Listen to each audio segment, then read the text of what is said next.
Hello, আসসালামু আলাইকুম। আজকে সকাল সকাল আমি চলে যাচ্ছি আমার বাবার বাড়িতে।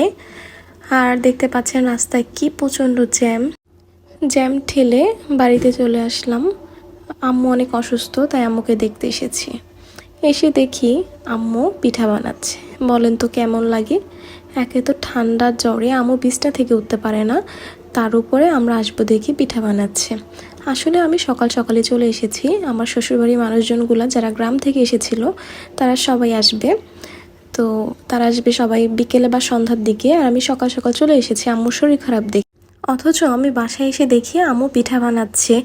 শুধু পিঠা, আম্মু বিভিন্ন ধরনের আইটেম রান্না করেছিল। যেহেতু আমরা সন্ধ্যায় আসবো বলেছিলাম, তাই আম্মু বিরিয়ানি রান্না করেছে এখানে এক বড় পাতিল। সাথে শুধু বিরিয়ানি না, এখানে মুরগির রোস্ট রান্না করেছে, ডিম সিদ্ধ করেছে, আবার চিংড়ি মাছও ভুনা করেছে। বলেন কেমনটা লাগে? এর জন্য বাবার বাড়িতে আমি বলে আসতে চাই না, শুধু শ্বশুরবাড়ি মেহমান নিয়ে আসবো দেখে একটু বলেছিলাম যে আম্মু আমরা আসছি আজকে। এর জন্য আম্মুর শরীর খারাপ নিয়ে এত কিছু রান্না করবে, জাস্ট আমি বাসায় এসে আম্মুকে বকবো না হাসবো না রাগ হব, আমি জাস্ট এটাই বুঝতে পারিনি। এই তো টেবিলে এসে দেখি টেবিলেও আম্মু এতগুলো পিঠা বানিয়ে রেখেছে। পিঠা বিকালে নাস্তার জন্য পিঠা, সাথে হচ্ছে পাস্তা, আরও অনেক কিছু বানিয়ে রেখেছিল। এই তো আমি দেখলাম, আম্মুকে একটু কথা বললাম যে আম্মু কেন এত কিছু করতে গিয়েছো, কি দরকার ছিল, আমরা তো তোমাদেরকে দেখতে এসেছি। এই তো বিকাল হয়ে গেছে, আমার শ্বশুরবাড়ির মেহমানও সবাই চলে এসেছে। আম্মু সবাইকে নাস্তা দিয়ে দিল। দেখতে পাচ্ছেন এখানে হরেক রকমের ফল, পাস্তা, পিঠা আছে। সবাই আমরা একসাথে একটু পরে মিলে ঝিলে খেয়ে নিলাম।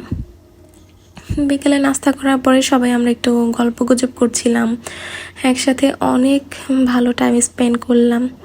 এই তো এখন সন্ধ্যা হয়ে গেছে, সন্ধ্যার দিকে আমি একটু চা বসিয়েছি। আসলে আমার শ্বশুরবাড়ির মানুষ সবাই চা খুব পছন্দ করে। সবার একবেলা খাবার না হলে হবে, কিন্তু চা হলে একদমই হবে না। তাই আসলে আমি সবার জন্য একটু চা বানিয়ে নিচ্ছিলাম, সাথে কুকিজ নিয়ে এসেছিল ভাই। এই তো সবাইকে চা দিয়ে দিলাম। সবাইকে চা দিয়ে আমি একটু চা নিলাম।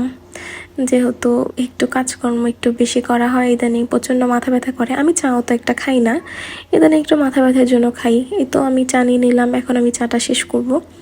আর রাত বেজে গেছে এখন প্রায় 9:30। আম্মু রাতের ডিনার সার্ভ করে দিল। সবাই এখন ডিনার করে নেবে, যেহেতু সবাই চলে যাবে রাতে, কেউ থাকবে না, তাই সবাই ডিনার করে নিচ্ছে। এখানেও অনেক কিছু রান্না করেছিল, সাথে দই মিষ্টি তো ছিলই। আচ্ছা, আমার ভিডিও যদি আপনাদের ভালো লাগে থাকে অবশ্যই আমার চ্যানেলটা সাবস্ক্রাইব করে দিবেন, লাইক কমেন্ট করে জানাবেন কেমন হয়েছে। প্লিজ প্লিজ আপনারা সবাই আমার পাশে থাকবেন। আপনারা সাপোর্ট না করলে আমি সামনে এগোতে পারবো না। আজকের মতো বিদায় নিচ্ছি। আল্লাহ হাফিজ।